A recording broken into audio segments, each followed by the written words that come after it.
porter l'appel on. Yeah, man. Thank you.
Good evening, ladies and gentlemen. My name is Sharon Sterling, Marketing Manager, Victoria Mutual Group. The Victoria Mutual Group considers as part of its key mandate the provision of education to facilitate decision-making among individuals and corporate entities in Jamaica. You might ask yourself why. Why do we do this? We do this because we care. It matters to us that Jamaicans from all walks of life are empowered with the knowledge and information to make good financial decisions.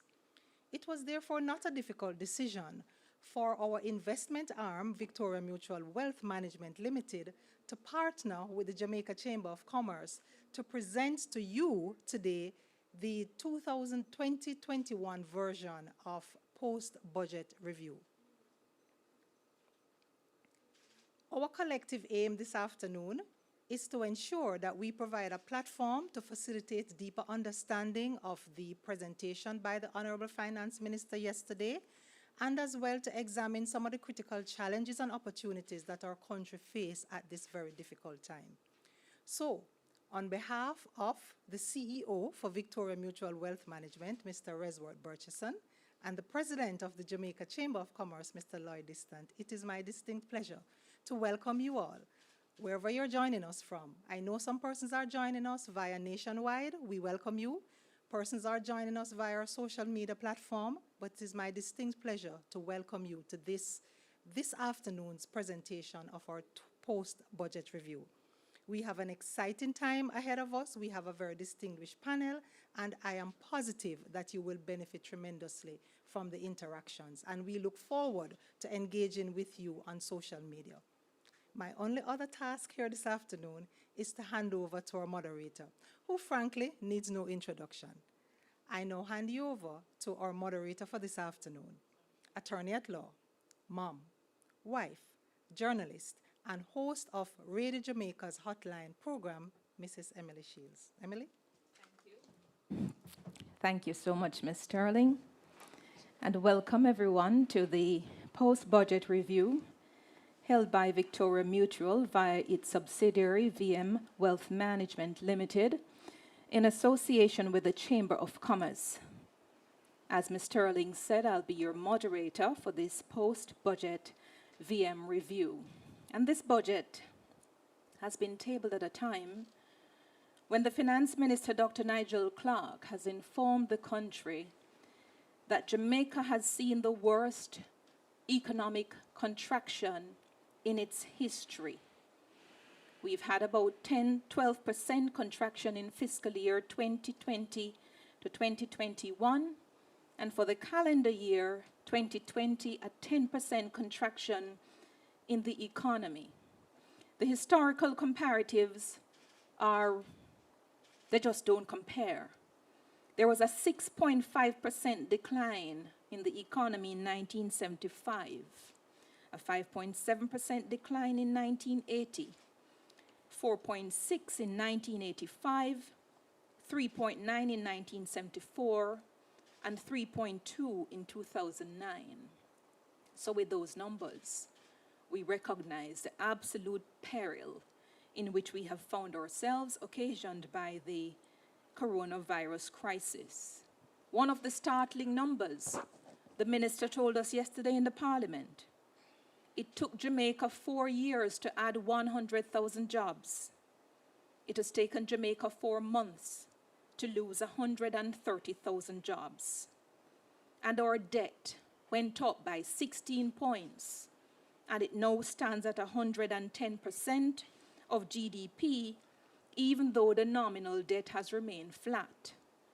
He's told us as well that in spite of all of those things, there are no new taxes.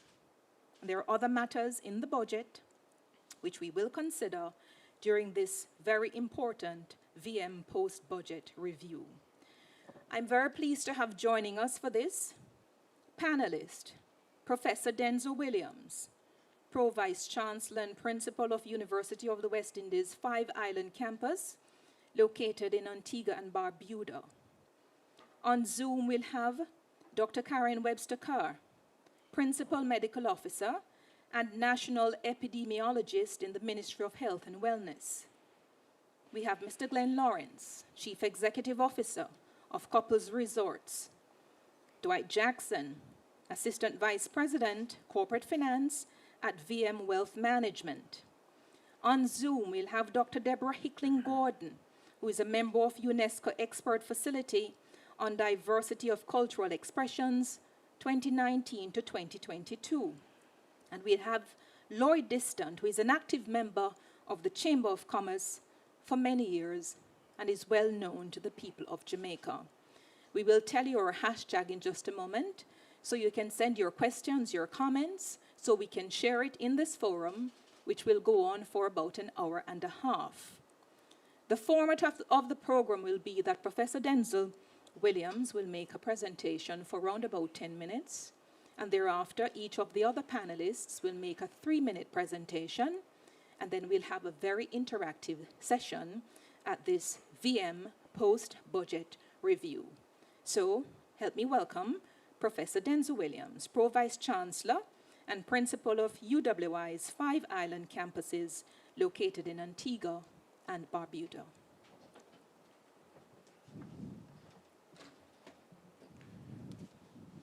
Thank you very much, Madam Moderator, Mrs. Shields. Let me acknowledge President of the VM Group, Mr. Courtney Campbell, other members of the panel. Let me also thank Minister Clark and his excellent team for the budget that they have presented to the country. It is indeed it's not an effortless task to present a budget at this time, and we have to congratulate them for carving out this kind of budget. Let me also acknowledge our radio audience and all those who are participating via social media as well. Let me thank you very much for the opportunity to share some thoughts on Budget 2021-2022. And as Madam Moderator said, I do have a short time to give you just some highlights, and I look forward to some further question and interaction on this presentation this afternoon. So let me firstly say that what I would like to do over the next few minutes or so is to quickly highlight for you some major areas of the budget, and then I want to look at the pathway to recovery. And having looked at the pathway to recovery, I want to also propose some other solutions that I think will speed up the recovery compared to what we have heard in the budget in general. So, ladies and gentlemen, I've titled my presentation today, Credible for Normal Times, but Not Bold for Extraordinary Times. And why do I title the presentation like that? Because we are in as the moderator just identified, a critical juncture in terms of our economic recovery. And I will highlight a few major statistics from the past fiscal year to show exactly the challenge that we have in terms of the recovery going forward. As you would appreciate, we are seeing the most severe health crisis over the last 100 years. We don't have to say exactly how this thing has affected countries and economies worldwide. This is not restricted to any individual country, but it's a global pandemic that has shut down trade, shut down everything basically, shut down the movement of people and all of that. And importantly, what followed was some economic disaster as well. What we would have seen, especially in the context of Jamaica, 10 to 12% decline in our GDP. We have seen unemployment rising to, I think it's about 12%, and then we settled down at about 10.7%, which is roughly about 135,000 people on the unemployment line. Significantly, we would have seen government revenue, tax revenue declined by about $70 billion, which is about 11%, 2020 compared to 2019. But importantly, as we move into 2021, what we're seeing is the vaccination program has started. And this is a global phenomenon as well. And this provides us with some glimmer of hope. So if the vaccination goes well, program rolls out very well, and we have all the other measures in place, we can look to 2021 as a year where the recovery will start. So our first task as a nation in 2021 is to say, get our vaccination program right, and then we will look at the recovery. Now, for the recovery, Budget 2021 is setting that stage. And so it is important that we look at some highlights for Budget 2021. So what does Budget 2021 entail? Well, as you have heard from our minister yesterday, we will be spending roughly about $830 billion this fiscal year. That is comprised of recurrent expenditure of about $487 billion, which, when that is broken down, we see salaries and wages roughly about $239 billion, and then programs, which is about another $247 billion. And programs, I want to spend some time on that later on, because that is where we're going to see a lot of the activities that are going to deal with the recovery coming from. So our non-debt budget allocation is roughly about $541 billion, with $54 billion of that going towards capital expenditure, building the roads, the bridges, the infrastructure, etc. So that's that. And then we have the debt allocation going for $272 billion. Of that amount, we have about $125 billion to pay interest on the debt that we have accrued already. So we have accumulated some debt, and we have to pay back these people. We're paying them back $125 billion. And we are amortizing, which means that we're paying back principal on that debt as well of $146 billion. And then we will make a loan to public bodies, mainly to the Bank of Jamaica for capitalization, etc., of about $14 billion. So that, in a nutshell, gives you a very clear indication of the spend that we're going to be having. So if you look at what we're going to be spending, it's really that $247 billion plus that $54 billion is the real crux of the matter that is now going to drive the economic program, because all the others are really routine expenditure that we now have to deal with. Critical to note as well is that the government is projecting a fiscal surplus of about $5.4 billion for this year, which is about 0.3% of GDP, and also a primary surplus, which is really revenue minus your expenditure before you pay all of your debt obligation, of $131 billion, which tantamounts to 6.1% of GDP. So that's the context. That's the context in which we are now discussing the recovery. We have roughly about $301 billion to play with in terms of putting the programs in place that is now going to drive the kind of recovery that we need. And so this is very, very important, because what this is going to tell you is exactly how we are going to recover and the speed at which we are going to recover. So where we are now, we know that the economy has tanked to roughly about 10 to 12% in 2020. So we have to find a pathway to recovery. And I've done a little bit of work to understand, if we were to stick to our traditional long-run growth path, what time frame it would take us to recover to 2019 level of GDP and then move to build on that recovery. And what it is suggesting to me is that if we do not grow at about 3% or more, the recovery process is going to take at least a decade. At least a decade. So if we stick to our traditional growth path of our 0.7%, etc., we are not going to recover to 2019 levels until roughly about 2030, 2031.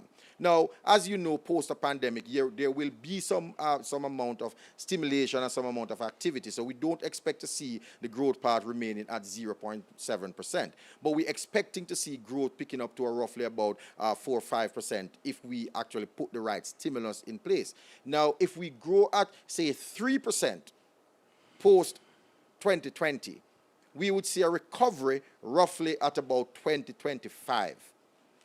If we grow more than 3%, say 5 or 7%, we could see a recovery roughly about 2023, 2024. And recovery here meaning that we will get back to 2019 levels of GDP. So critically, what this is saying is that the programs that we are going to spend that $301 billion on over the next fiscal year should be robust enough to generate the types of economic growth that we're going to be needing in order to recover, and most importantly, to put back that 135,000 people into employment. We need to get them back into employment. And so it is going to be key that the programs that we're spending that on is going to be robust enough to provide that stimulation. And so it is in that context that we looked at the major program that the government has that is anchoring its recovery on, which is the Serve Jamaica project. And the Serve Jamaica project really is a combination of expenditure or investments rather in infrastructure, social spending, vaccination program, etc. And let me admit that the project is a good framework on which to anchor the recovery. Nothing is fundamentally wrong with it. However, what we need to see is a more aggressive framework, especially in the first year of the pandemic, in order to drive that recovery. Because the minister says that we need to recover and recover fast. To recover fast, then we have to be bold in terms of the programs that we're putting in place in the first year of our recovery. So, when I look at the programs, I have identified what I call the Berry Plan. The Berry Plan as an alternative to speed up the kind of growth that we're going to need to get us back on a pathway that we can recover faster and stronger. The Berry Plan really looks at what we're going to be doing in the banking sector, because we have to look at both the monetary side and the fiscal side as well. So the Berry Plan looks at some issues in the banking sector that we have to contend with today. And then we also look at how we're going to invest for the recovery and further investment programs. So let me look at the banking side for a minute. The banking side, when you look at it, a lot of sectors, as you would have seen and heard from the minister's presentation, almost all sectors except construction would have seen a decline. Tourism heavily hit. All of the other sectors heavily hit. Now, there are a number of companies in those sectors that would have had significant loans in the banking system. The question that you ask yourself is that if the recovery does not happen fast enough, can these companies be able to repay their loan and honor their debt obligation, etc.? Will that put our banking system at risk? I know the Bank of Jamaica is doing a lot to make sure that we have a stable and strong banking system. But I'm proposing that one of the things that we need to look at, even if we don't do it in 2021, but it's something that we must have in the arsenal to work with, is a kind of establish a special purpose vehicle through the government to take those troubled loans off the books of the financial institutions, keep them, watch them, monitor their performance, and then when we monitor their performance, when things get better, we can now resell those loans back to the financial institution so that we don't have to have over-provisioning at the institution level, and therefore their P&L gets a hit and their balance sheet gets a hit. So we need to look at something like that to say how we set up a special purpose vehicle to take troubled loans, take them from the books of these institutions, and then we can actually do something further about that. The recovery. I want to spend a little bit of time on that as well, because we have to stimulate the economy. What we need to do is to get cash into the hands of individual. We need to get cash into the hands of people. I know that the minister mentioned something about a 50,000 persons getting $10,000 a month based on the vaccination issue. No, that's a good step, but I think that we have to go much further and more aggressive. So I am talking about looking at the most vulnerable people, getting in the range of about 24 billion, which is giving them $20,000 for the next 6 months to ensure that they can actually take part in economic activity.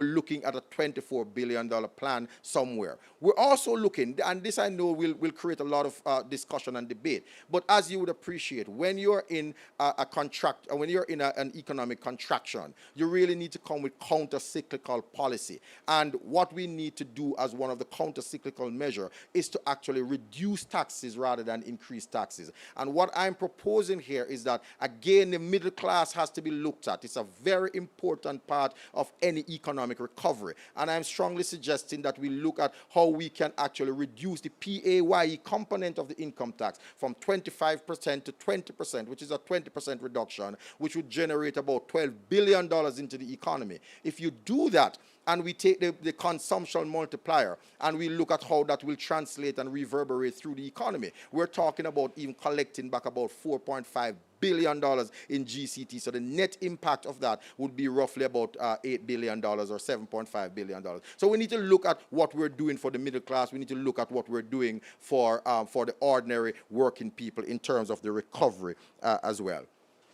And then we need to look at the funding and investment portion of the recovery. We need to look at how we are going to invest into things like infrastructure. So we need to have a $46 billion fund, and I will say how we come by that. But of that $46 billion investment fund, we're looking at roughly about $30 billion to look at roads, broadband infrastructure, irrigation project, etc.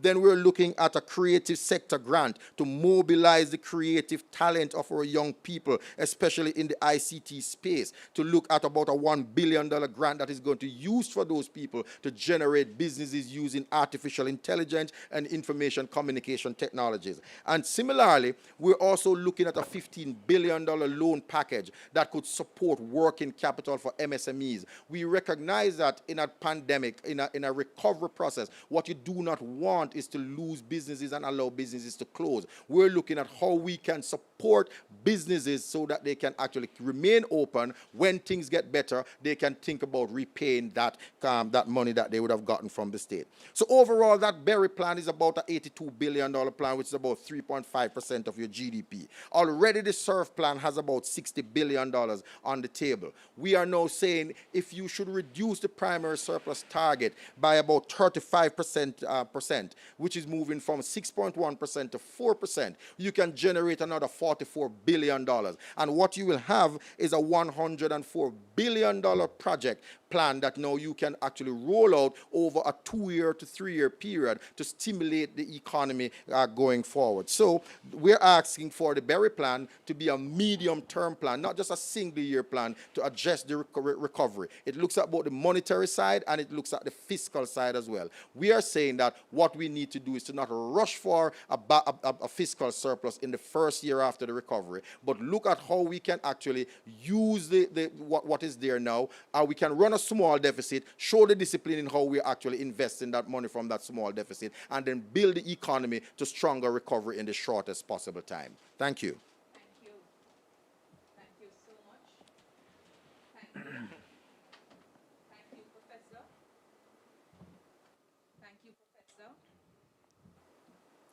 Thank you, Professor Denzel Williams. I want my lapel, put this back on for me, please, because I want Prof to ask him a quick follow-up before I go to Dr. Karen Webster-Kerr.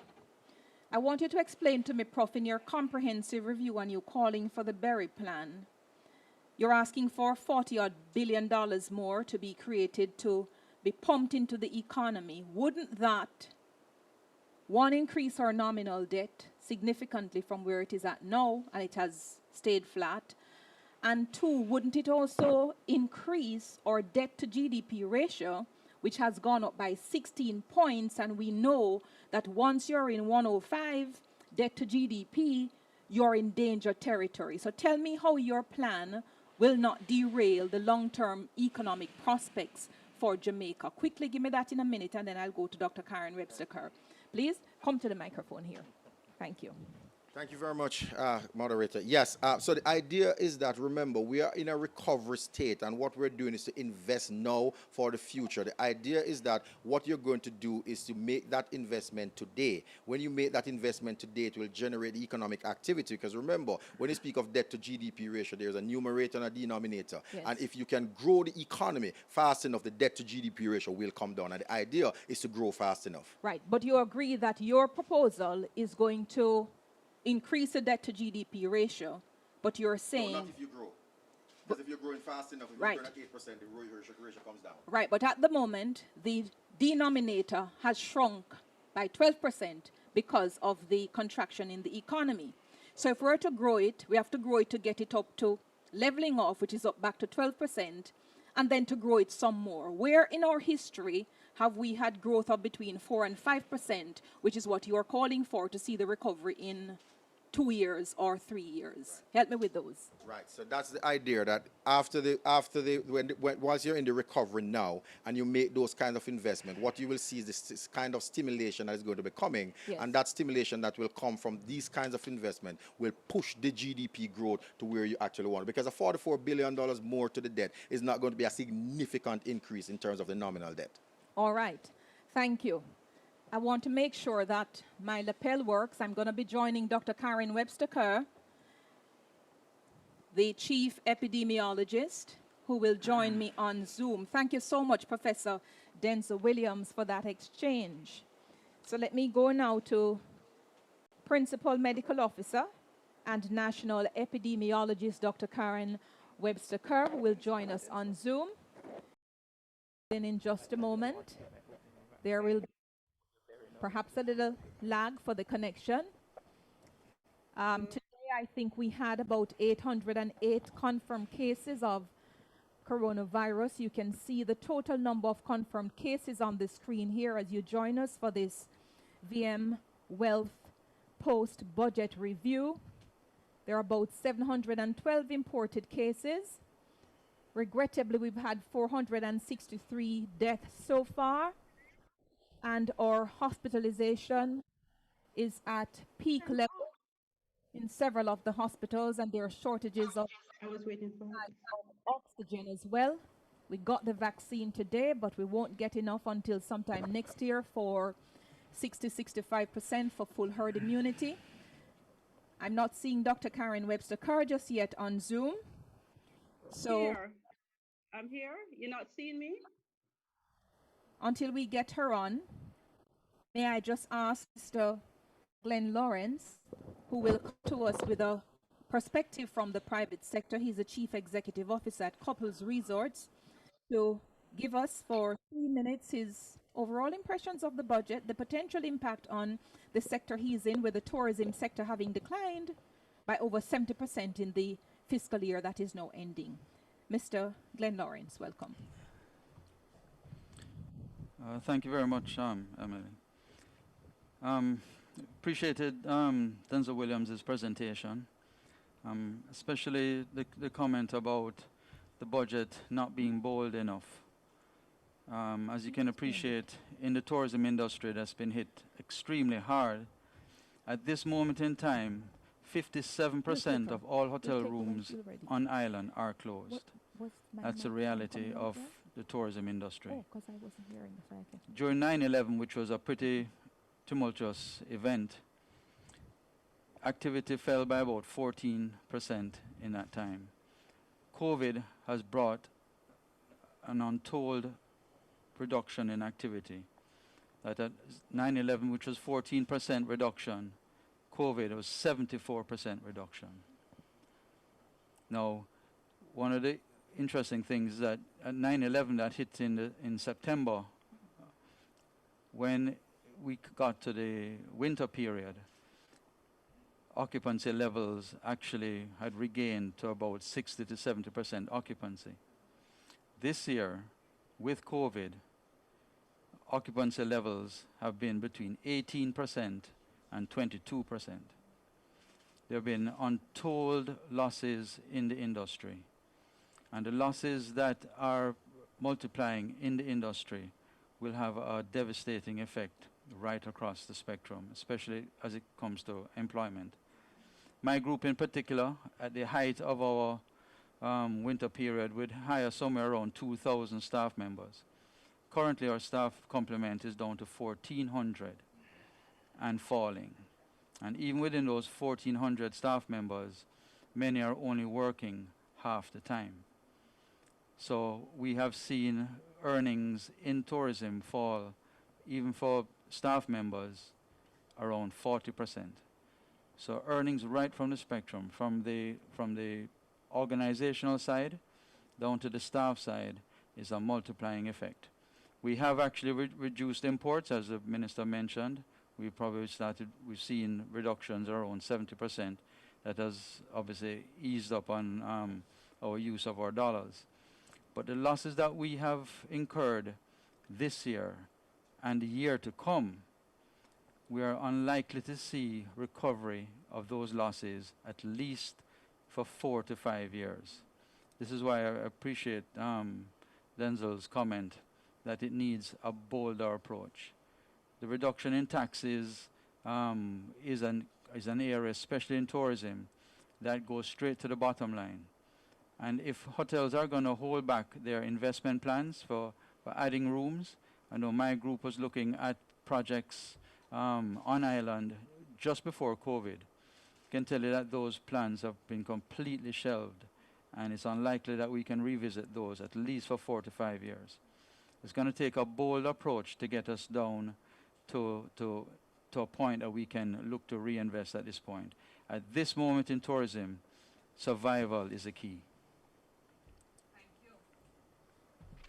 Very grim picture, but a picture that I think we have all seen very well, the picture and the frame.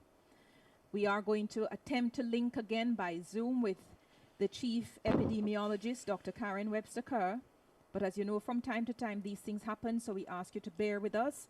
If you're joining on the various social media platforms, our hashtag is VM2021, post-budget review, and hashtag Wealth Wednesday. So send your tweets, your messages there so we can take them as soon as we can and incorporate them into this session.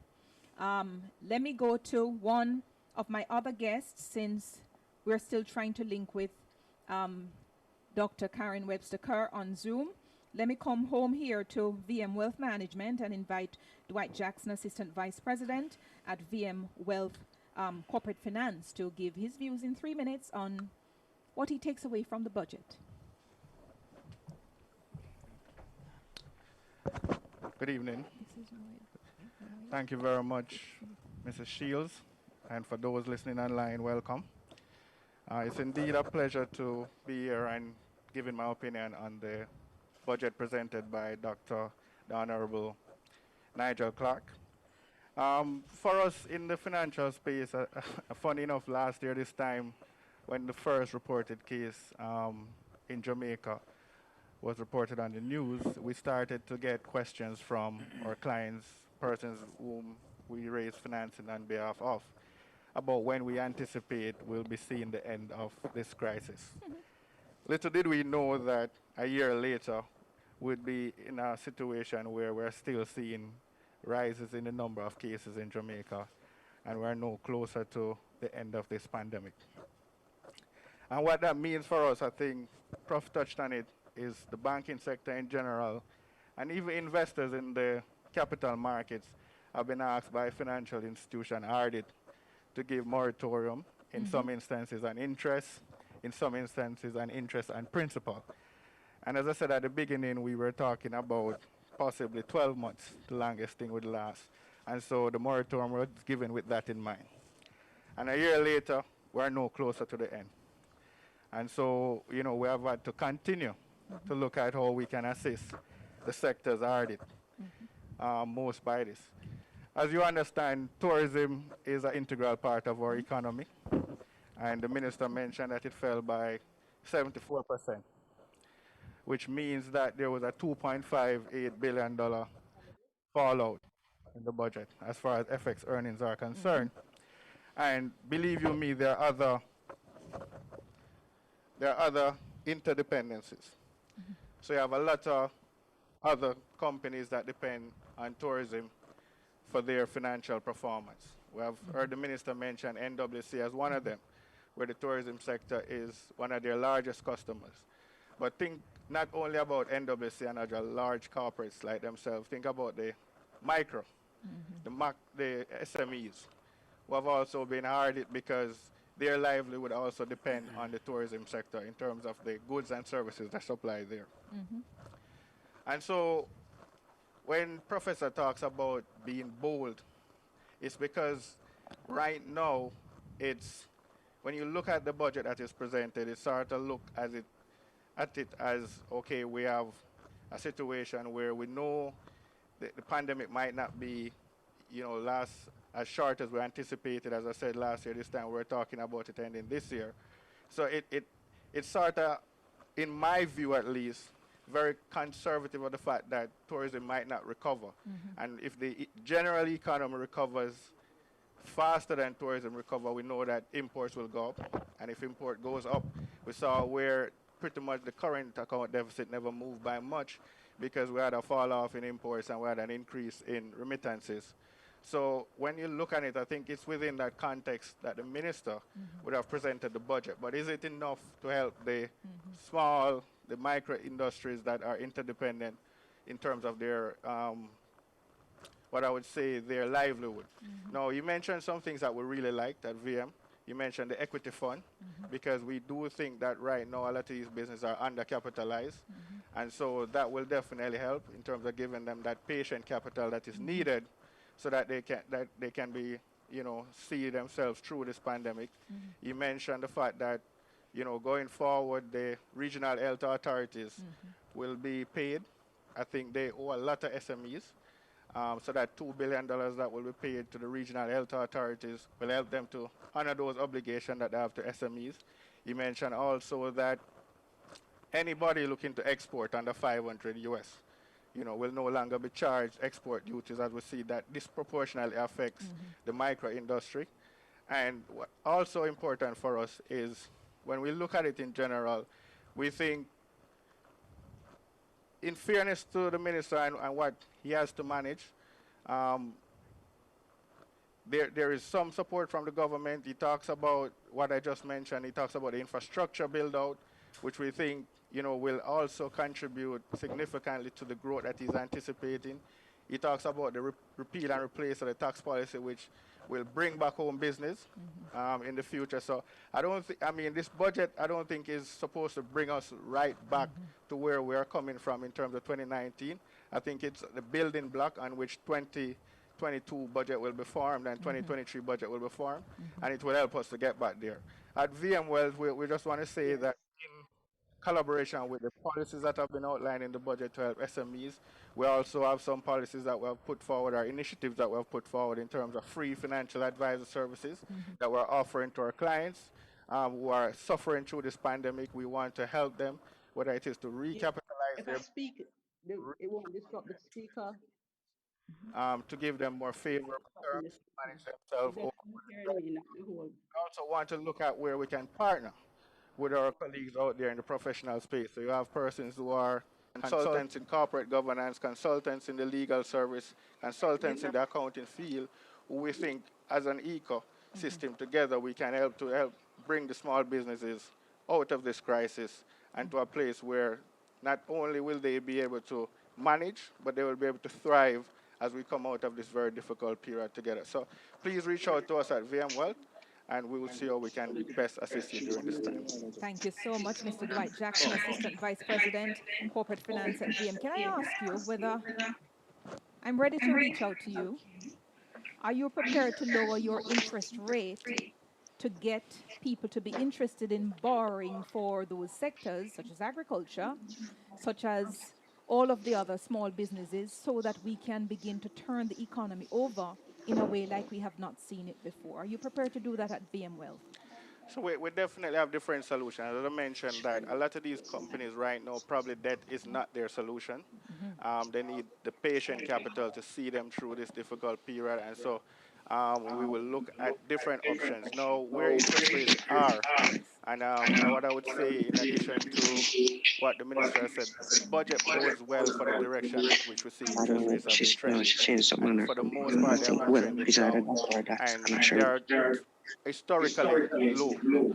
So at this point in time, I think, you know, we are prepared to look at offering very competitive rates to our clients who want to take on debt or can take on debt. It's going to always come back down to the credit, right? Because we are not lending our money when we're in the capital market space. We're lending investors' money.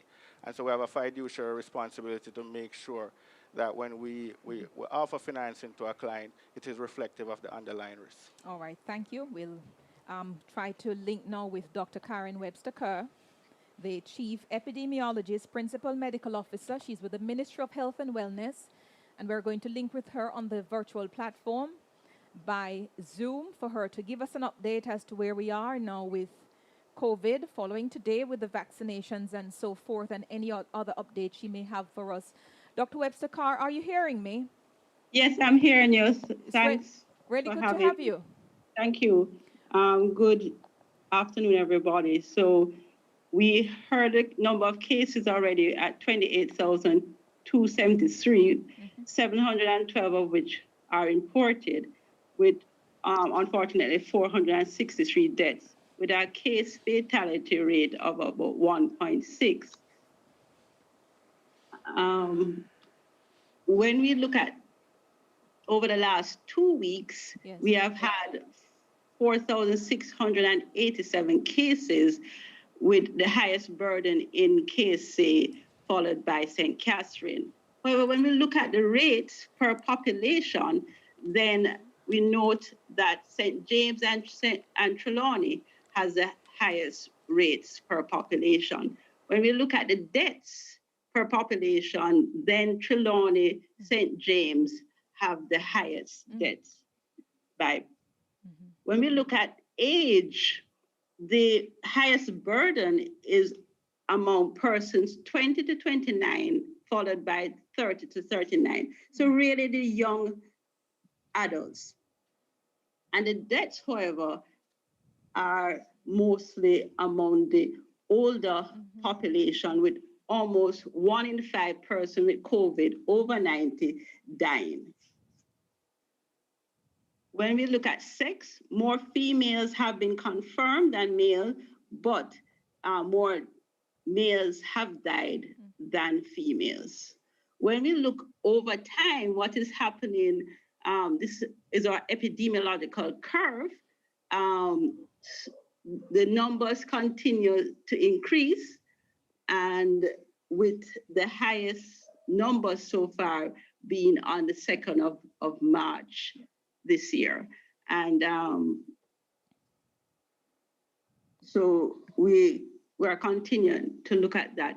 When we match that now, looking at the reproductive rate, so a reproductive rate of 1 means each person on average transmit to 1 other person, and 2, a reproductive rate of 2 will mean 1 person transmit to 2 other persons on average.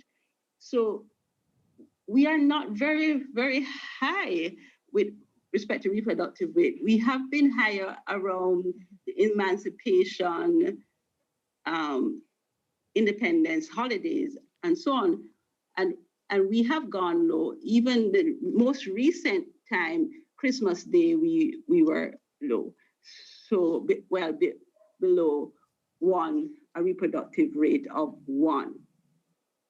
So what does the possibilities here? So if we start off on March at 629, if we are now probably about 1.1, over 30 days, we could go over 1,000 cases in a day. If we stay at 1, then obviously 629. So what we want to do is to be below 1. The lower we are below 1, the better, and the faster we will decrease our numbers.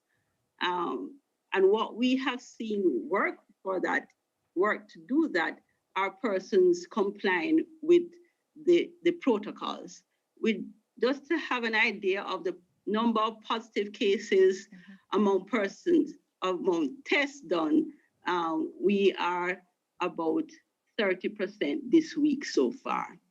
We would have heard that over the weekend, we found out among locally acquired cases that we do have the UK variant in Jamaica among persons who did not travel.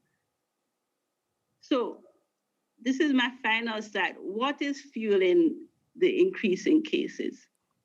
It is non-adherence to protocols in all settings. Why do I say that? We have increase in workplace clusters. We have done some modeling, and we recognize that the restriction works in decreasing the infection rate. So once the restriction comes off, then the numbers increase. Interactions among teens and young adults are also fueling this outbreak. the higher burden in the young adults, the increase and decrease that follows the opening and closing of schools have been observed when we do model for it. And the UK variant increase the risk of transmission and the risk of reinfection. But I must say, having the UK variant, the protocols remain the same. And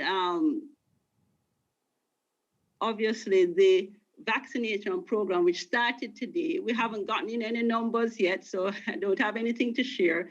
But having that we would put that in the model to see how well it will decrease the cases. But right now, what we have are the protocols to decrease the number of cases. And we want a reproductive rate of less than 1. Right. Can I just ask you then, thank you for that presentation, Dr. Kerr. I remember seeing at the start of the pandemic a presentation you made where you told the country that you were expecting about 2 million people to be impacted by some respiratory illness associated with COVID-19. Is my recollection on that correct? Yes, you are correct. Right. And with the UK variant now, which is more transmissible and deadlier, are you then revising that number due to that factor at all? No, I have not revising it yet because we have a number of factors that play in. Because we have had cases already, so we're looking at probably another 4 weeks to revise what there's a modeling team looking at that. Right. But right now it can happen as it was stated. Right. And I don't believe there will be significant shift from that because when you look at it, if it is that 1.5% of 1.5 million persons probably would have gotten COVID based on the modeling that was done first. Having a more transmissible variant reproductive rate will not change it much because once you have had it, you get some immunity. Really? Right. So no, I thought we had said that there were people who would get it a second time. Yes, that is a possibility. But also, if you got it the first time, you would have developed some immunity and some cross reaction. Okay. Similar to what happens with the vaccine. You may not have had it. You may get it again. It might be milder, but you may be protected having had it before. Right. So it's not as simple as a second time and hence have to do another. All right. Thank you. Did you get your vaccine today? No, I was not scheduled. I didn't have an appointment yet, and I'm not on the front line. Yes. So hopefully I'll get it shortly. Well, all right. All the best to you. Thank you so much, Dr. Karen Webster Kerr, Principal Medical Officer and National Epidemiologist with the Ministry of Health and Wellness. Thank you. Really appreciate you joining us. Thank you so much wherever you are for joining us in this post-budget review put on by Victoria Mutual via its subsidiary VM Wealth Management Limited in association with the Jamaica Chamber of Commerce. I'm now going to invite Mr. Lloyd Distant, well known across Jamaica, an active member of the Chamber of Commerce for many, many years, and he's going to give us his view on the budget presentation while you send your messages, your question to hashtag VM2021 post-budget review, hashtag Wealth Wednesday. Here's Lloyd Distant.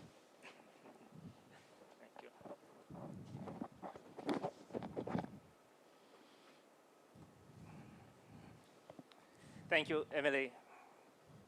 And to everyone who is out there online and to the listeners of Nationwide, fellow panelists, good evening.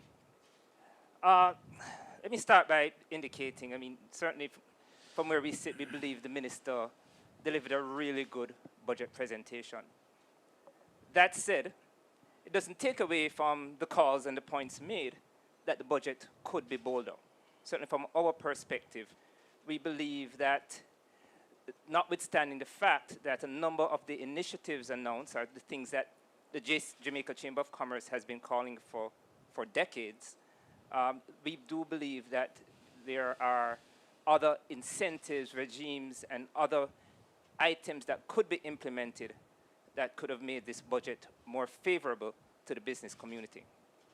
I'll just mention very quickly, and I speak about the things that we've been calling for many years, certainly for decades in some instances. An independent central bank, bringing in an independent fiscal oversight body, and in particular, for many businesses, and particularly smaller businesses, the reduction of the CAF on small exports as well.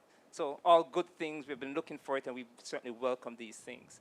And of course, like everybody else, hearing no new taxes put a smile on our face. Nobody wants to see an increase in tax in this period.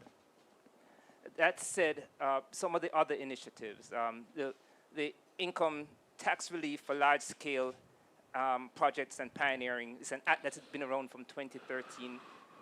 Great idea, we applaud the announcement, but what is likely to happen is going to take some time to really get the wheels turning, for that to be implemented, and for us to see, for Jamaica to see the beneficial impact and to reap the benefits. The comment about the term I'll use is the corporate inversion initiative, the reverse corporate inversion initiative, to bring foreign headquarters or overseas-based holding companies back into Jamaica. Again, something that we've been calling for. We've been hoping that we'd identify ways to facilitate that coming, rather than continuing to see a number of our large conglomerates in Jamaica setting up office in other territories. So all of these are very welcome things. The modernization of the income tax. I smile. This has been mentioned by successive governments on many occasions. So we hear it. We hope it's not just another promise, and we look forward to working along with the government to drive this forward. We believe it's absolutely needed, and needed as soon as possible. But I just want to bring us to probably 3 key points. This comment around a balanced budget, and I think Denzel took it from a slightly different perspective when he spoke about the primary surplus. When we had a conversation, certainly over the last couple of days within the chamber, this view of the balanced budget, we do challenge whether or not it is an absolute necessity. We do believe that that in times of crises like we're facing in Jamaica, that, and certainly as we've seen in many other larger jurisdictions and smaller jurisdictions, this intent or the hesitancy about entering into a budget that may not be completely balanced, taking on, maybe even considering taking on some additional debt, is something that ought to be considered. The Chamber has spoken about it before, and we'll continue to press that we believe that the tax-free tablets and phones are important for Jamaica. We do believe for the educational sector, and absolutely for small businesses that we're looking to transform into the digital economy, it is something that ought to have been considered. I'm mindful, though, that there are a number of other incentives that we should be thinking about as we go along. We will talk in time about the urban renewal incentive for downtown Kingston and other areas as well. But we keep getting back to this conversation around the resuscitation of the economy. Denzel mentioned used the term the pathway to recovery. And our view is, Emily, when Denzel presented on the berry, I almost wanted to, I'm not going to talk about anything here, I just want to discuss the pros and cons of the berry, because I believe that there's some great ideas in there, and they're worth having a conversation and possibly incorporating into a future revision of the budget that hopefully could take place in very short order. Jobs, jobs, jobs. The resuscitation of this economy is going to require that we open up in such a way that we are generating jobs. And some of the initiatives we see on the SERVE, which I can see Emily making notes, I know the question is going to come up. I do believe that as we speak about SERVE, that there are probably other ways that some of that money could be spent to ensure it's getting into the hands of Jamaicans to drive economic recovery. We believe that that is absolutely important. And maybe there's a consideration about a private sector COVID recovery fund. Maybe actually what was discussed in banking is the most appropriate way to do it, where we facilitate loans for particular sector being held in abeyance for future consideration. I can go on and spend some time in some other areas, but I just want to give a feel. Again, we applaud the presentation. We think there's some great initiatives, great ideas, and we're going in the right direction in many instances. But certainly from our perspective, we believe that there are other things that could be done, and we want to engage in that conversation to put them on the table.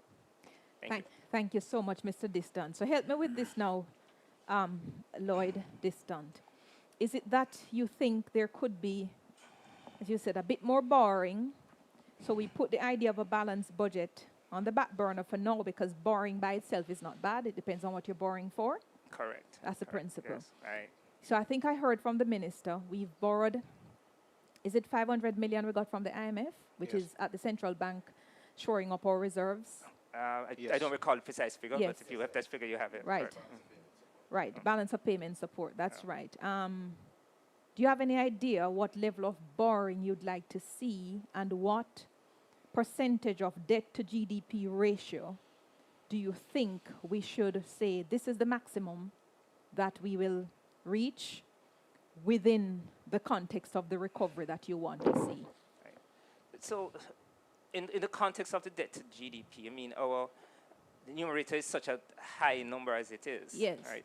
That some additional borrowing. We're not saying we need to borrow another, $100 billion. Right. But I mean, even if we take a look at the $40 billion that was mentioned, or even some figure in that realm, somewhere to 40 to 80 billion dollars, we do believe that there is the capacity Yes. to take that within the budget. Yes. It's not going to carry us to the 105%, because what it will do is that it will provide, if used correctly, Yes. it will provide us the opportunity to ensure more businesses, and I speak to the small businesses, I will look at certain sectors as well, to ensure that it's getting into the hands of those persons and those industries to generate economic activity, which will give us the top line growth we're looking for. Right. You see, the challenge I'm having is every single sector except construction is down. Tourism, everything revolves around tourism. Agriculture revolves around tourism. Yeah, and we saw, as Mr. Wealth Management told us a moment ago, we saw that, Mr. Dwight Jackson, sorry, we saw that one of the things that saved us is that the remittances were exceedingly high at a time when tourism dollar was down. Agriculture is down, and the other day they had a report from NWC where they're about to have water restrictions. Quarrying is also down, right? Mining is also down. So I'm wondering what sort of loan, what sort of input into those industries that normally propel Jamaica, what input could come now that could see growth in those sectors if the rest of the world doesn't recover and people are ready to travel to get our main foreign exchange earner up. Yeah? What sort of how is the loan going to help all of those other industries, you think, if we borrow, say, another $40 million? So so one of the areas that we've spoken about on many occasions is about real productive capacity. Yes. Right. So that real productive capacity, we speak about agriculture, we speak about the manufacturing sector. I'm just using that as an example. The extent to which we can ramp up and generate more manufacturing for export and or for import substitution, then what we'll find is that we have an opportunity for that money to get into the hands of persons who will use it in such a way to actually generate greater economic activity and income for the country. Right. You mentioned construction projects, and I keep hearing the anecdotal statements that, of course it's up because we have large infrastructure projects taking place. And a significant amount of the money that's aligned in SERVE is for large infrastructure projects. I'm always challenged when asked the question, well, what's the flow through into the economy from those large infrastructure projects? Right? So we speak about the trickle-down effect. Is it getting into the right hands? Is it getting from is it a few select companies that are getting the opportunities and they don't necessarily flow the money down because it shores up their top line as a business or shore up their bottom line as a business. So are we actually getting the flow through trickle down effect from those large infrastructure projects? We need them, right? So don't take away from that. Okay, let me ask you, Prof. You want to come in on this point? Yes. Yeah, go ahead, please. Thanks, Prof. Denzel Williams. Thanks, Emily. Yeah, so I wanted to support some of what Lloyd has said as well, because the general idea, because you have correctly pointed out that these sectors are down. And the question you ask yourself, what are you going to use to stimulate those sectors? That's the question you have to ask. And the major thing to stimulate them is to make sure that consumers have the dollar in their hands so that they can do the staycation, for example. You talk about hotels and tourism. Yes, you may not have the big travel coming from North America or Europe or wherever, but you can have locals. And if you give locals enough chance and opportunity to go, the mom and pop shops and all those things, those are stimulating economic activities as well. But they need to be able to have cash in their hands. But cash in their hands within the context of 130,000 people who've lost jobs, and those who now retain jobs, they may have a cut in their salaries. Whatever incentive you're going to have to get them back into couples, will they be able to take it up when they have rent to pay, when they have mortgages, when they have food to eat? So is it that we're saying that there should be recurrent sums given to individuals in the country by the government to encourage them, for example, to fill up our hotels with a staycation? You give them the cash, and they will use the cash in a way that is going to stimulate the activity. It may not be a couples that they're going, but they may go to a smaller mom and pop hotel, or what they call a European plan. But agriculture will benefit from that. The restaurant trade will benefit from that. Yes. All of these. But mind you, when I spoke about the Berry Plan, I just quickly mentioned that if you think about it, what I'm asking for is roughly about a 2% increase in the nominal debt. 2%, that would be. And if you generate a 2%, it's simple, Dwight is here as a financier. So you borrow 2%, you invest it, and you get an 8% return. Right. That is a simple math. Okay. Because the idea is that you're going to invest it strategically, so you grow the economy, and the economic growth is the return on investment. Right. That's the general idea. So the other thing I ask you, and I'd love to hear you on this, Mr. Jackson, 2% increase on the nominal debt would result in what percent increase in the debt to GDP ratio, even understanding that debt to GDP ratio is up now because our denominator, which is the GDP, is down. But what percent? The idea is that if you borrow, say, just a 2% more, yes. I'm just using the rough figures, so 2% more, and you can stimulate economic activities, and you will have maybe a 5 or 6% growth instead of a 2% growth. What you will see is that, I just run some rough figures, debt to GDP ratio is going to be coming down to roughly about 107%.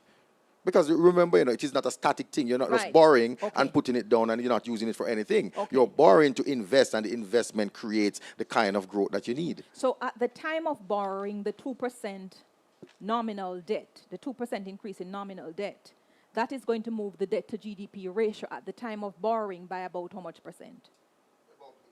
Right now we're at 110%. Right. If you assume, because you're making an assumption that the denominator is not moving, which is that an assumption you could not make. But if you make that assumption and hold it firm, and only the debt is moving by 2%, 2 percentage point that is, then that would be roughly 112%, assuming that you borrow all of that and the GDP does not move at all. Okay. Which is not a right assumption, though. Mr. Jackson, what do you have to say on this? Well, so here's the thing. I mean, I think we're at that point where the minister is concerned, and rightly so, about the outlook going forward for the economy. The debt to GDP is really high. You saw where, the outlook was downgraded. And I I understand what Prof is saying, because at the end of the day, you have to grow yourself out of this situation. And so we need to stimulate the economy. But it's a balancing up between, how do you affect the budget going forward with you trying to borrow more? What implications will that have for or ratings, which is something I think the minister is also concerned about. And that's why there is sort of a reluctance to right now go into the capital markets to raise additional debt to stimulate the economy. As I said, I don't think it's the budget is built to recover us from what we have been experiencing in 1 year. Yes. I think it's built as a stepping stone. So Right. when you look at, for example, the last time we had a crisis was in 2008, 2009. I think the recovery took about 3 to 5 years, right? So it wasn't a V-shaped recovery. It more looked like a U-shaped You recovery. sure you don't want it to be a V shape? VM? Of course, we all want it to be a V-shaped recovery, but you know, Yeah. there's so many leakages sometimes that Yes. when you make certain spend, it doesn't necessarily materialize in the sort Yes. of impact that we want it to have on the economy. And I think what has been presented, and I'm not trying to defend the minister because he can defend himself, is a framework, a stepping stone on which to have a recovery that is going to be fast, is going to be robust, and sustainable going forward. So, you know, when I look on it, I say, well, you know, if we miss it, you know, if we don't get it right, what are the implications? And are they worse than, Yes. you know, trying to borrow to stimulate the economy more? Right. And let me just ask you, Mr. Lawrence, is part of the problem that we really don't know what we're in for yet? Because whereas other countries are sort of coming out, we see the coronavirus cases in the UK because of their vaccinations. For the first time, they are dropping. The numbers are dropping in the United States, which are our major tourism partners. But in Jamaica, we are at the worst point we have been for the coronavirus crisis. And you really don't want to open the door fully at first, do you? You want to sort of peep out and see what is going on before you decide how bold you're going to be, not knowing what the take-up will be. Do you consider that that may be the reason the budget is cast the way it has been? It's certainly a big issue that our local numbers are increasing. Yeah. Looking at the next 6 to 8 months, for the first time in the last 4 or 5 weeks, we're beginning to see a build back of our numbers. We used to see cancellations exceeding bookings by quite a distance, where every week we would see net negative occupancies. However, for the last 4 or 5 weeks, we have been seeing net positive. Not huge numbers, but for the first time, there's nothing to beat a negative like a positive. So we're seeing something, but Yes. it's not off the charts. Yes. Now, the key is that that's encouraging, but what we don't want to do is end up having our own domestic issue, because it takes nothing at all for people to redirect their travel plans from Jamaica to Mexico, to Domrep, or anywhere else. So it is critical that our local situation is improved, or we will see no building of another 6 to 8 months, Yes. taking us to almost 2 years of oppressive occupancies and only building losses and the multiplier effect that would have. Right. Prof, can I have your thoughts on this before I go to Dr. Deborah Hickling? I would love to hear Prof and Lloyd Distant on this $33 billion dividend from the BOJ.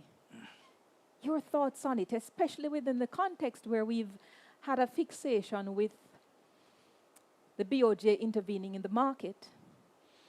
And every intervention they make becomes a loss to the people of Jamaica, because they may end up selling at lower rates than they bought for. And so they couldn't turn over any dividends to Jamaica because Jamaica, the bank wasn't making any money. But this year, there is 33 billion going because of this new policy where BOJ has for the last 3 years made a profit and therefore could give 33 billion to the consolidated fund. Your thoughts on that? Yeah, and I mean, anywhere you can get funds from at this point in time, and free money is great. Clearly, there is a good thing that the BOJ was able to make its contribution. As you would have seen, central banks around the world have always made contribution to the fiscal coffers of governments, and it is really a credit to the leadership of the BOJ and the policies that have been put in so that we can now have this kind of thing going forward. So it's a good thing. What we need are more public bodies now who are coming under the auspices of ministries and stuff like that to be making more money so that they can contribute to the fiscal accounts as well. Does this sell positively, Lloyd Distant, for inflation targeting versus a fixation with the exchange rate? So I don't necessarily put the two together immediately, because the inference here is that because we've moved to inflation targeting is why the Bank of Jamaica has been doing better and has been creating a profit. I think the profit that they have been generating over the last 3 years is largely a result of good management. good policies, decent policies, but Be certainly good careful what management. your insinuations may come with, you know. No, no. Well, I'm being very straightforward on this. Yes. I don't think. I mean, we've had so many losses over an extended period for different reasons.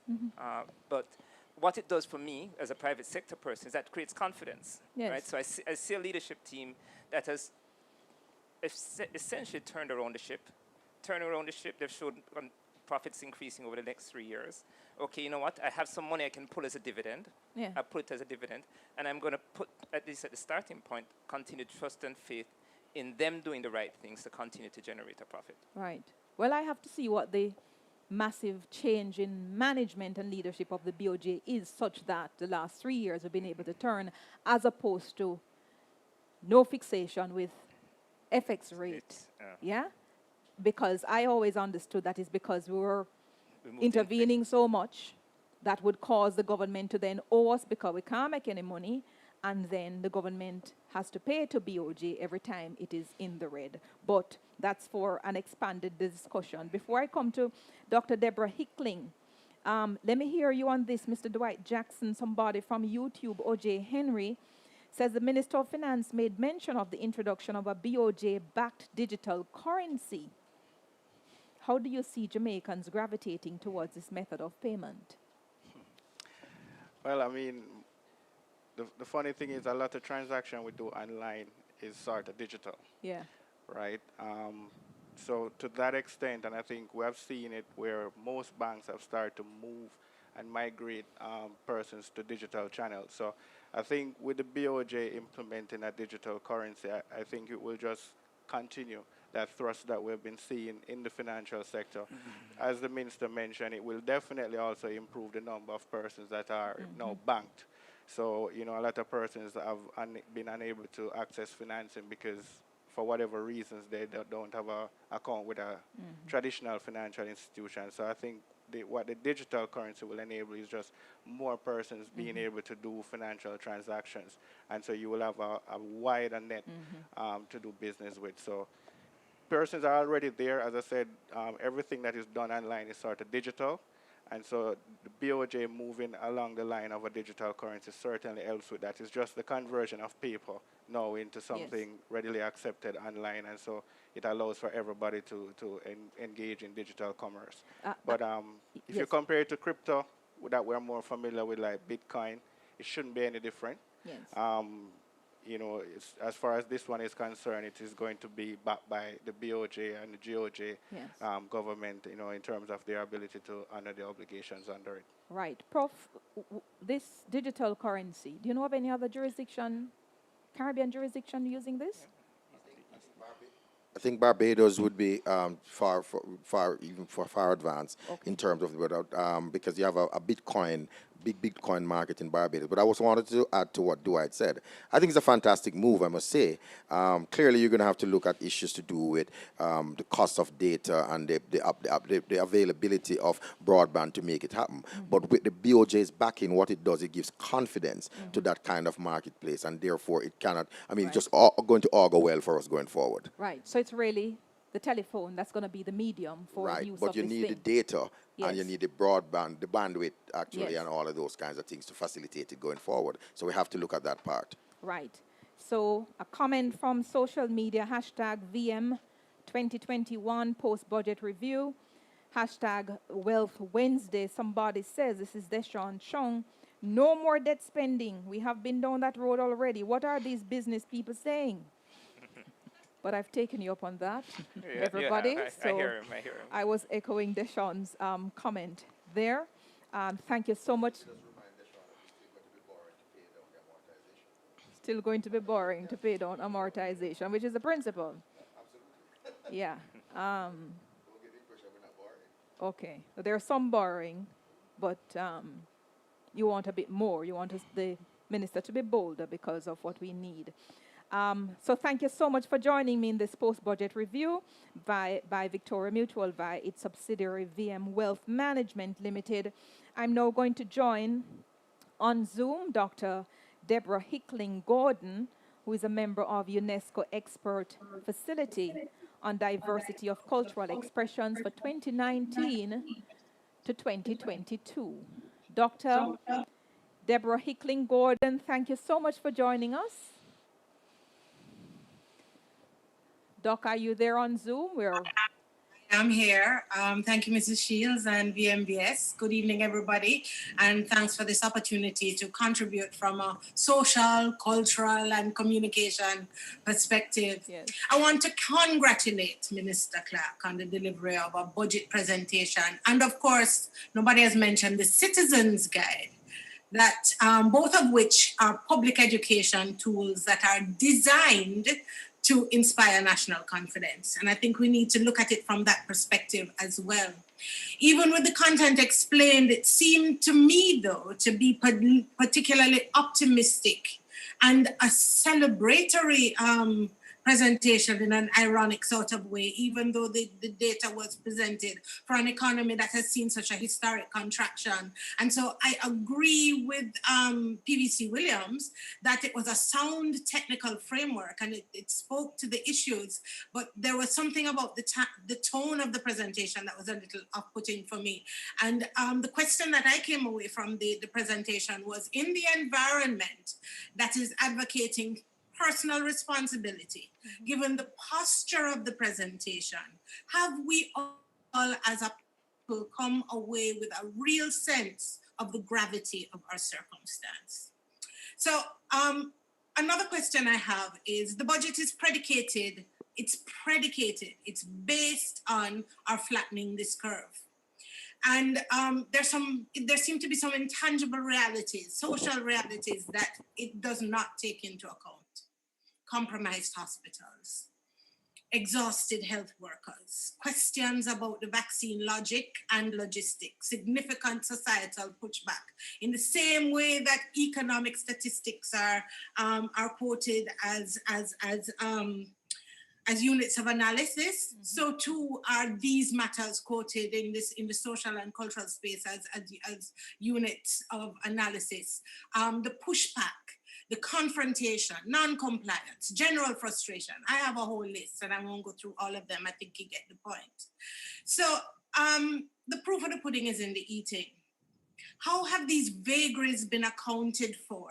And if the budget is predicated on these issues, if they've not been accounted for, are we in a dog nyama or supper situation? Okay, so I make the point then that the budget depends on everyone taking seriously both the economic multipliers and the multipliers of anxiety that exist. And I respectfully suggest that the imperious let that sink in, given our culture, is a sure way to torpedo Mr. Clark's budget, Minister Clark's budget. A budget which I think is conservative. So I agree again with PVC on that account. And I have some questions, and I have three particular issues that I want to speak to. My general questions were in keeping with PVC, with PVC, who indicated that drastic measures need to be taken now to facilitate daily life and business transactions. He said cash in hands. And I have a question about who will this money really reach through the CARE program. Last year, there were announcements, especially close to the election. And for the cultural and creative industries, I remember particularly a $41 million being floated. I'm still not clear whether or with whom those funds have been spent. And so there's an issue of transparency as well. What about the employment programs and how are they going to reach across socioeconomic groups? Is there upskilling written into these programs? What of the middle class, professionals and trained artists and artisans beyond the entrepreneurial positioning? Quality jobs, the technical term of quality jobs, which is and the creation of quality jobs. How corruption proof are the care and serve programs that are really cash programs? The nature of the choices to get us recovering faster and stronger. are extremely conservative, I've found. And I think we have to be clear about our balance of sustainability and expedience. And these are the points that PBC made. And there are only 3 issues specifically from the budget that I wanted to talk to really quickly. The first is the SERVE program. The notion of spending $31 billion of $60 billion on infrastructure. It seems to me that the SERVE program could have benefited from some creativity, like literally. 130 jobs were, 1,000 jobs were lost. Of these, 38,000 were cultural and creative individuals. And these are the ones that we know. These are the ones that can be counted because cultural and creative industries is an informal sector largely. But it seems to me that this is an area that requires some form of priority. Mm-hmm. Manufacturing, tourism, retail, and the restaurant sectors all got very prompt and definitive recovery attention.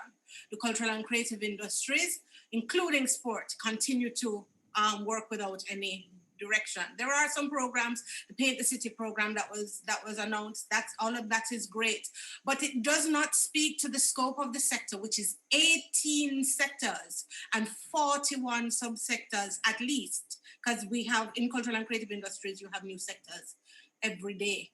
So we're not talking to a holistic plan for the cultural and creative industries.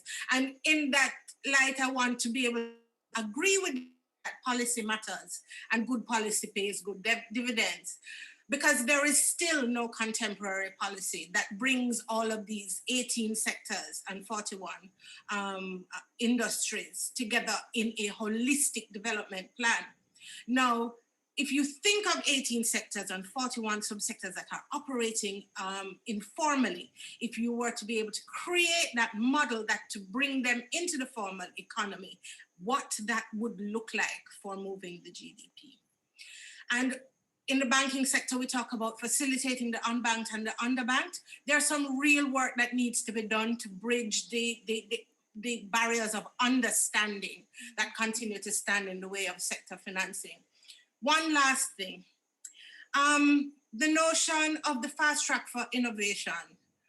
The digital economy plan seemed to, that the minister announced, seemed to speak to that. But I want to kind of caution that you cannot, under any circumstances in the contemporary economy, move to develop a digital economy without moving to develop a creative economy. They work hand in hand. The very content that is used on a platform is part of the is formed out of the creative economy. And to try to do one without the other is an exercise in futility. And we made that mistake when we tried to fast track the animation subsector without dealing with the film overarching sector. So there are a number of other things. I have a full list and a full set of issues that can be raised. But those, I think, it's about the proof of the pudding being in the eating, right. And and I think it's important that we look at some of those issues. I appreciate the perspective because it comes from, that's your baby, cultural. So I think you gave a great assessment as an ambassador for that industry. May I ask you then, under the SERVE program, where you've criticized the $31.1 billion allocation for infrastructure projects, couldn't it be the case that, again, with 130,000 jobs lost in 4 months, one of the quickest way to get people working, to put money in their pockets, would be to ensure that you have capital investment in infrastructure projects, because that's where the bulk of the people will come. Wouldn't that be the thinking? I suppose, one of the things about economics, it's really about making the best decision for the time, and different people will come to different things from different perspectives. I suppose that would be one thinking, and there's no, I think it would be illogical perspective. I think there are other ways though that can get money into the hands of people. I think there are ways that we can create projects that are not necessarily physical infrastructure, but they can be content development projects, for example, where you can bring together teams of 100 people at a time, managed in particular ways to create content that continues to earn value through intellectual property beyond the completion of the content for everyone. Yes. So I mean, if we're gonna be creative about it, then let's be creative about it. I don't think we have to stop at infrastructure, and especially not in 2021. Okay.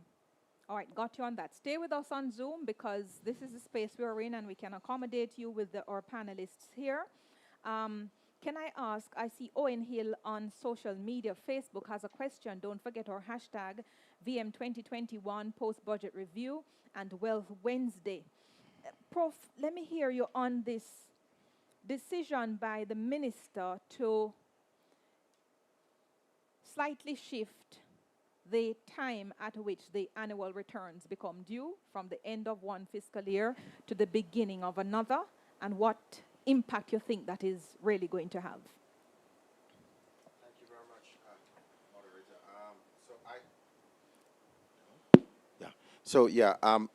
I'm not. I would have to look at it in more detail. But on the first cut, when I heard it, I thought that wow.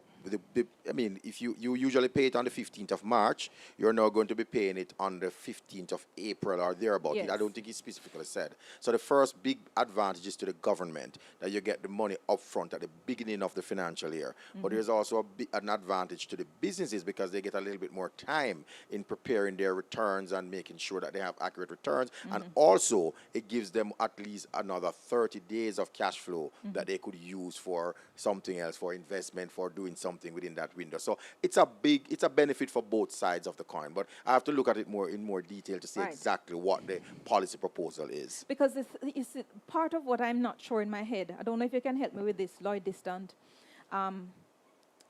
So when the payment comes at the end of the ending fiscal year,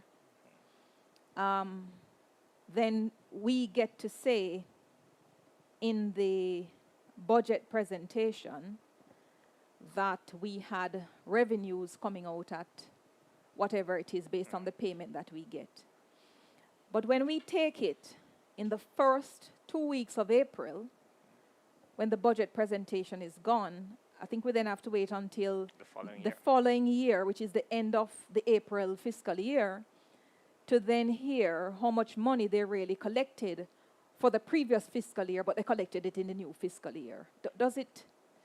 So it's feeling to me like that, but again, we all say we're waiting to see more details. The minister himself has indicated that this is an intent. We obviously have to work through the details.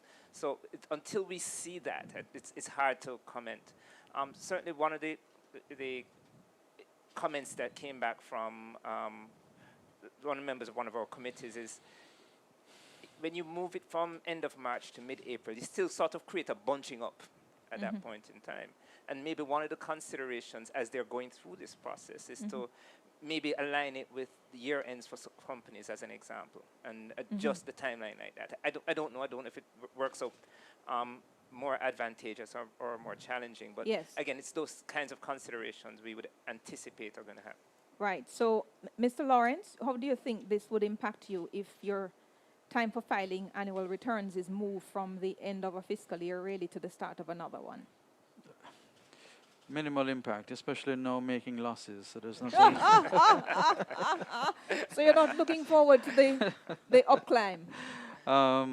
As I said, it's this year in particular. There's really not much to file. Yes. If you're making losses, there's not much advantage in that regard. And I think most entities this year will be filing losses. So it's not much cash flow effect in that respect. Right, but you have to think about it now because you may be down now, but when you're really up, is it going to be an inconvenience to you when you're really up? Well, as Prof said, we need to look at it more, see exactly what it is that they're trying to achieve, and see whether or not there's a net benefit. Anytime you can delay your payments, as even by a month, helps the overall picture of your cash flow. Okay. Dr. Hickling, you have a thought on that at all from cultural industry standpoint? From the perspective of small of entrepreneurs in the cultural and creative sector, just like the tourism sector, I don't think there's much of a challenge that is going to present. It gives them a little more time too. So, Yeah. you know, I think Yeah. you know that should be fine. I don't anticipate any pushback on that. Okay. Okay. So on Facebook, Owen Hill, hashtag VM 2020 post budget review, hashtag Wealth Wednesday.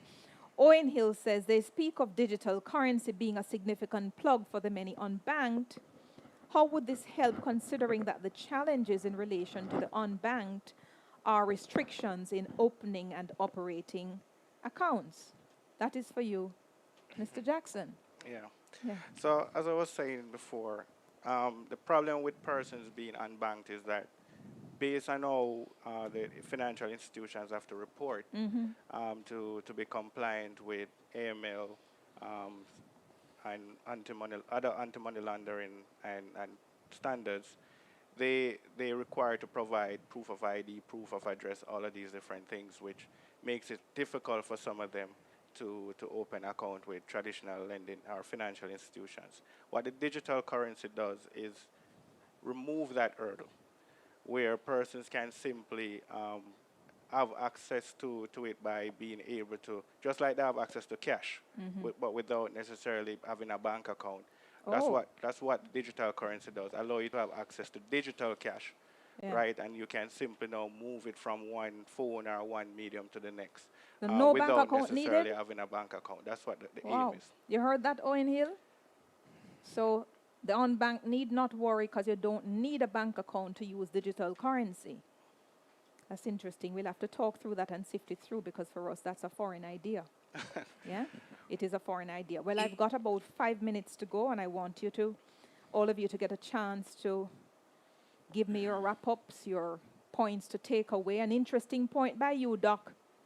And Prof, I keep coming back to you because you are the seasoned economist from the great Manning's School in Westmoreland. Yeah, we like that. The point that you make, Deborah, Dr. Hickling Gordon, is so crucial, because last year when the budget was tabled, on the 10th of March 2020, it was completely decimated thereafter because we had our first case. And so we saw 3 supplementary estimates, all changing the forecast that the government had put in. So in light of the analysis by Dr. Hickling Gordon, Prof, I want you to tell me whether there is likelihood, based on what we don't know now, based on the increasing numbers, based on the fact that we won't get vaccines until next year for full herd immunity, whether you think it likely that we're going to see 3, probably 4 supplementary estimates for this fiscal year, changing some of the numbers that Dr. Clark spoke about. Yeah. Manning's, let Hello. me lose my head, girl. Yes. But anyways, no, on a serious... Call me Miss. Well, she's Miss Crooks for us, yes? Yes. But no, seriously though, yes, I wouldn't want to predict the number of supplementaries that you will have, but it is very clear that we will have supplementary estimates coming, because, as I said, it could be on the upside risk or on the downside risk, because things could change, you know, in our favor if the U.S. have to hear President Biden saying that by May, June of this year, he will have enough vaccine to vaccinate the entire United States. If that happens and we fix our programs here and stuff, we could see Mr. Lawrence Place, you know, starting to fill up again and stuff. The CDC did say, well, people can start interacting and stuff, but they didn't say you can travel. So that's what we have to look at as well. And I'm wondering about that. But clearly there will be supplementary budgets. It could be on the upside or on the downside, but we just have to watch the scenario and see. Right. Doc Hickling? I want to be able to hear a clearer articulation of how some of the generalities of the small programs for small businesses, in particular cultural and creative industries. And we want a long-term policy plan, and we want short-term issues to be dealt with in the cultural and creative industries to deal with those 38,000 jobs. All right, thank you. Glenn Lawrence, CEO, Coppers Resort, your 30-second wrap-up. 1 in 4 Jamaicans have their earnings based in tourism. We're going to need bold approach to get tourism back. The quicker we're back, is the better the country will be. And I think the budgets relating to Ministry of Tourism and the marketing going forward, getting our house in order with COVID, and if we see our numbers come back, we're the quickest industry to get back. So I think once we get those fundamentals back, the industry could get back much quicker. Yeah, and I think people are so eager to travel. They can't wait to come here. That's my view. Maybe hopeful. Lloyd Diston, 30 seconds. Okay. Look, doing a budget, any budget, a balanced budget is not easy. I think we all accept that.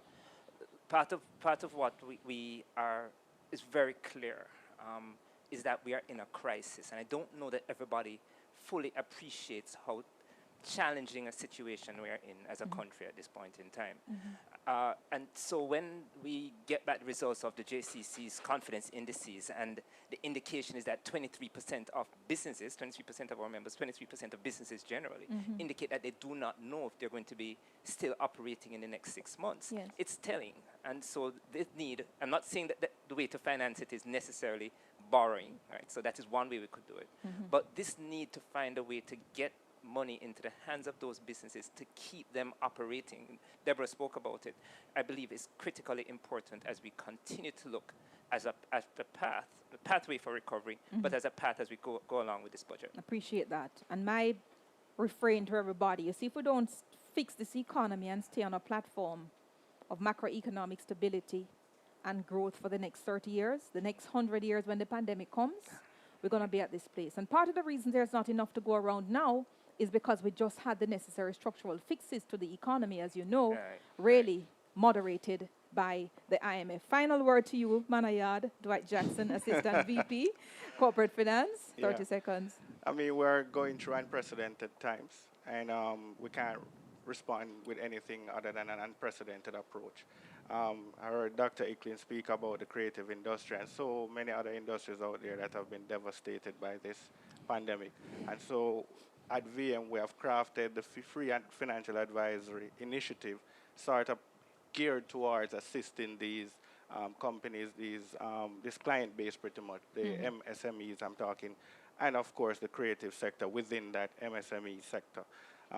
We have partners with the DBJs and AFI to look at ways we can continue to assist our clients who need financing during this time. And of course, as I said, we have also looked internally to see if we can create our own PE fund, private equity fund, that is to supplement the equity fund that you heard the government mention in the budget presentation. So we have sort of put together what we think is an unprecedented approach to wealth management and investment banking, and hope that clients will take advantage of this by, giving us a call and let us have a chat about how we can help them during this time. So you say, come to VM and feel all right. That's all you want to tell us to wrap up. Dr. Deborah Hickling-Gordon, thank you so much. Member UNESCO, Expert Facility on Diversity of Cultural Expressions, 2019-2022. Thank you. You look great. Love your spectacles as well. Thank you. All right. Take care. And thank you to our panelists, Professor Denzel Williams, Pro Vice Chancellor and Principal of UWI's 5 Island campus located in Antigua and Barbuda. Thank you as well to Dr. Karen Webster-Kerr, the national epidemiologist who joined us on Zoom. Really appreciate Glenn Lawrence, Chief Executive Officer, Couples Resorts. Thank you to Lloyd Distant, active member of the Jamaica Chamber of Commerce for many years. And thank you to Dwight Jackson, Assistant Vice President, Corporate Finance at VM Wealth.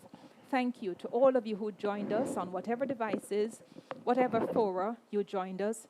Thank you for making it the Post-Budget Review 2021, brought on by VM and its subsidiary, VM Wealth Management Limited, in association with the Jamaica Chamber of Commerce. It has been my absolute pleasure. I have learned a lot, challenged a lot, and got some pushback, but that is great.